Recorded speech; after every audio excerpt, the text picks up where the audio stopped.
Chapter 7. Wiglaf's crest flashed. He felt his blood turn cold. He had never been so scared. Angus reached over and took one of Wiglaf's claws. Erica held the other. What was all Von Flame talking about? Wiglaf wondered. How could he, Wiglaf of Pinwick, be the most wicked dragon slayer in the whole world? And suddenly it hit me.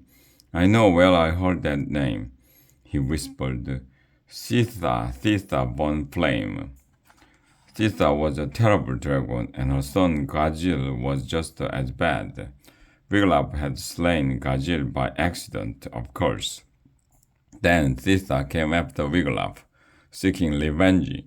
He had spent the ghastly afternoon clutched in a claw.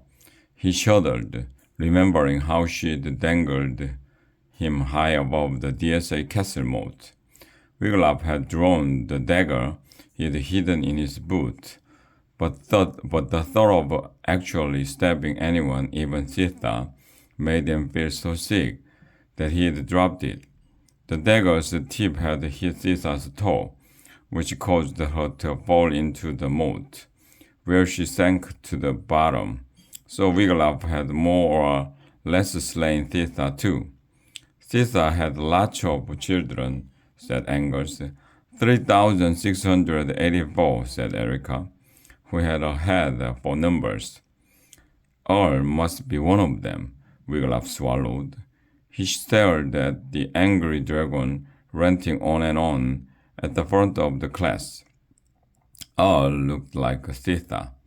He had the same swamp green scales, the same burnt orange horn, same yellow eyes, same mossy green teeth. We will summon Jella, Erica whispered.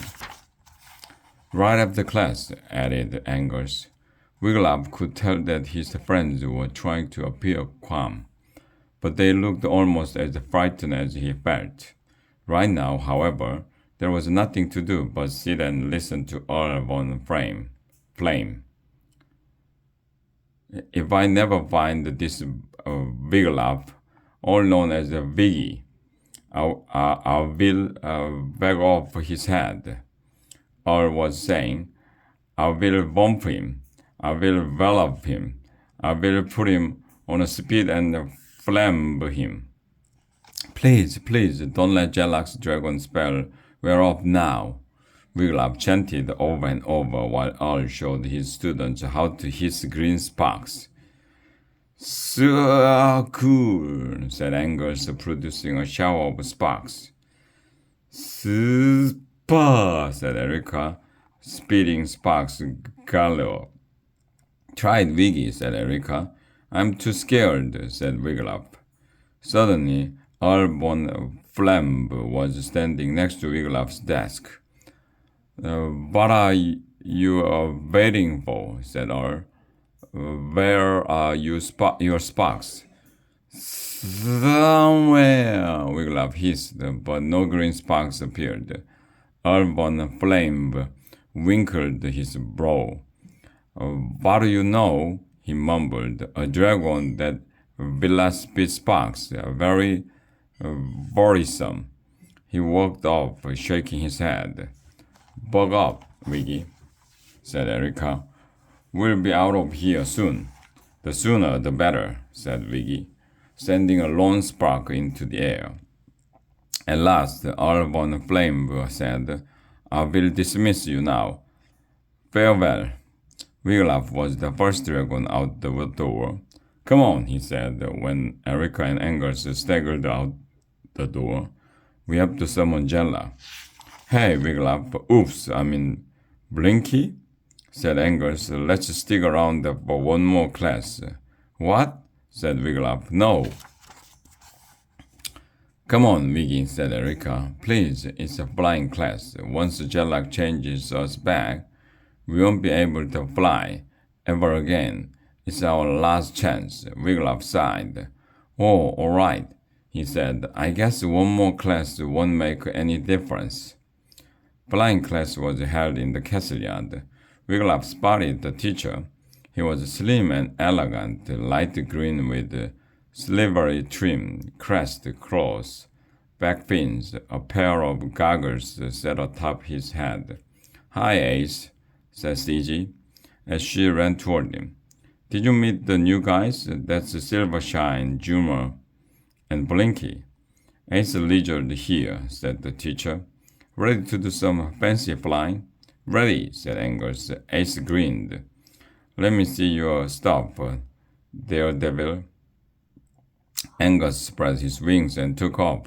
He circled once overhead and circled again. He wobbled a bit, dropping several feet, but he managed to catch himself and land.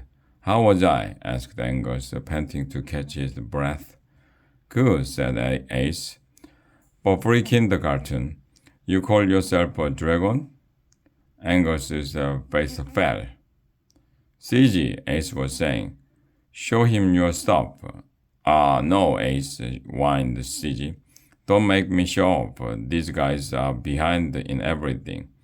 They must have gone to a really bad school. But it's not their fault." "CG," said Ace again. CG sighed. Wiglaf and the others watched as she spread her wings and took to the skies. She did a quadruple somersault, loop-the-loop, triple lunge with a half-twist, jackknife, backflip, double axel, skydive. Then she did some really hard stuff. She landed lightly on her hind legs. "Awesome," breathed Erica. "Students, do some sprints to warm up for 50-yard sky dash," Ace said. "I want a word with the new students." Wiglaf's crest began blinking in alarm. Did Ace suspect that they weren't real dragons? But Ace's attention had turned to the castle. Madame Dragonova was lumbering down the steps to the yard. Dragon lurched at her side, as did a large orange dragon. This one was carrying lots of lumpy packs. Behind them, dragon students and teachers poured out the castle door. "Mr. Lizard," Madame Dragonova called to the flying teacher. "Classes are cancelled for the rest of the morning. We've got a situation." Wiglaf's heart was thumping in time with its flashing crest.